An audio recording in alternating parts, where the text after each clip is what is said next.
Overwatch 2 is like Overwatch 1, but without the fun. No, but really, Overwatch 2 is a continuation for the critically acclaimed Overwatch franchise. The consensus that I've seen is that not much has changed from Overwatch 1 to Overwatch 2, and against popular opinion, I don't believe that that is entirely true. I'm not going to say that this game has had massive changes, because that would just be a lie. In my opinion, I believe that the changes from Overwatch 1 to Overwatch 2 was more akin to a very large update rather than a sequel to a game. Regardless, I'd like to talk about the differences between Overwatch 1 and 2, the new feel of the game, the things I like and dislike, and the reason that Overwatch 2 exists.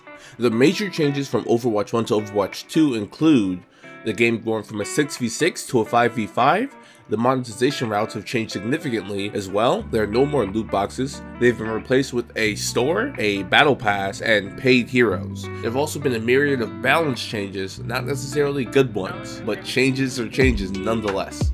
They have also changed the rank system, removed in-game cards, and removed gold medals. I think this game feels a lot better, not in terms of balance, but in terms of the visual effects and the sound effects. I think the game looks a little better and sounds a decent amount better. There are also more hero interactions, and learning more about the relationships between characters feels a lot better when it's just in conversations in the game. Also, 2 CP is gone.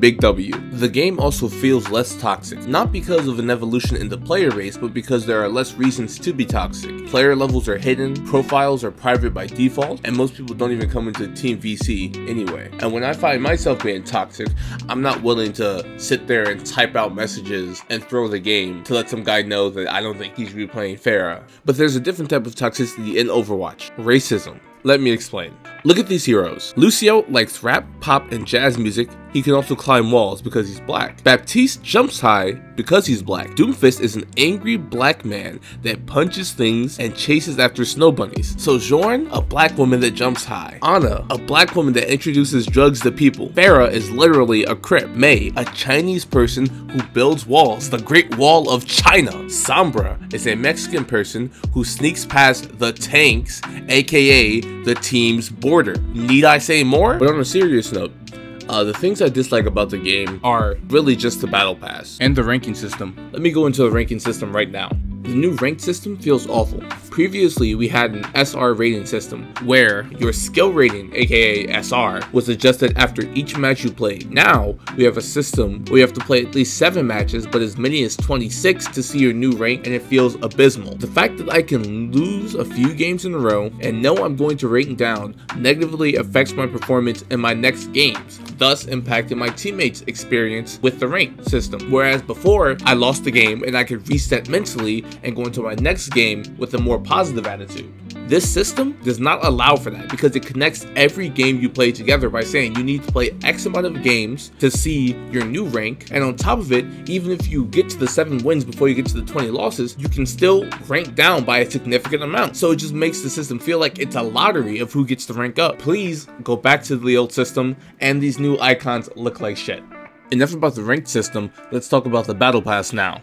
The battle pass is mostly made up of filler trash. The only tiers I care about are 1, 45, and 80. For the hero, if you buy the premium battle pass, you get them at tier 1. If you don't buy the premium battle pass, tier 45 is when you get the new hero, and tier 80 is the mythic skin, which the past 2 have been alright. Honestly, I preferred the loot box credit system in Overwatch 1. Outside of monetization, the balance of this game feels awful at times. Instead of going into a deep analysis about what makes it bad, I'll just explain in 3 words: Roadhog and Sojourn.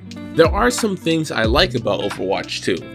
Specifically the Season 2 Battle Pass tier level 5. I'm not sure why I like this, but I just feel like it's a higher quality than anything else in any previous Battle Pass, you know what I mean? Before I start complaining about the Battle Pass in the next part of this video, I will tell you the positive aspects of it. Because the heroes are paid through the Battle Pass, that will dissuade most people from making Smurf accounts and ruining the game for people in lower ranks.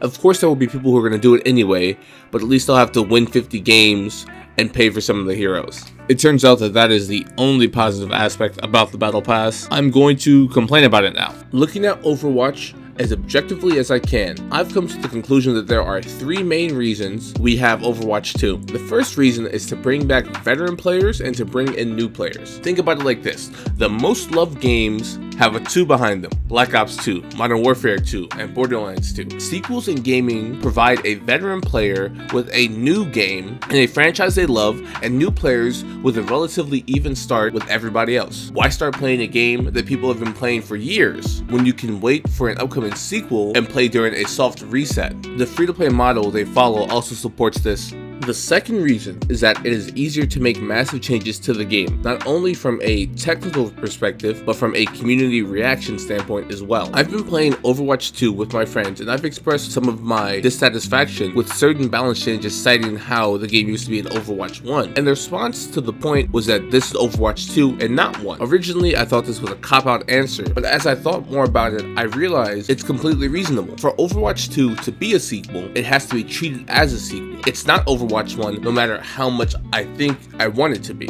The third and final reason we have Overwatch 2 is simple: money. Overwatch 2 purely exists to make money. $19 skins, battle passes, overpriced cosmetics, and paid heroes. The Overwatch model has been expertly crafted to make as much money as possible from both veteran and new players. Let me explain. This game is free to play, meaning some people will try it and not like it.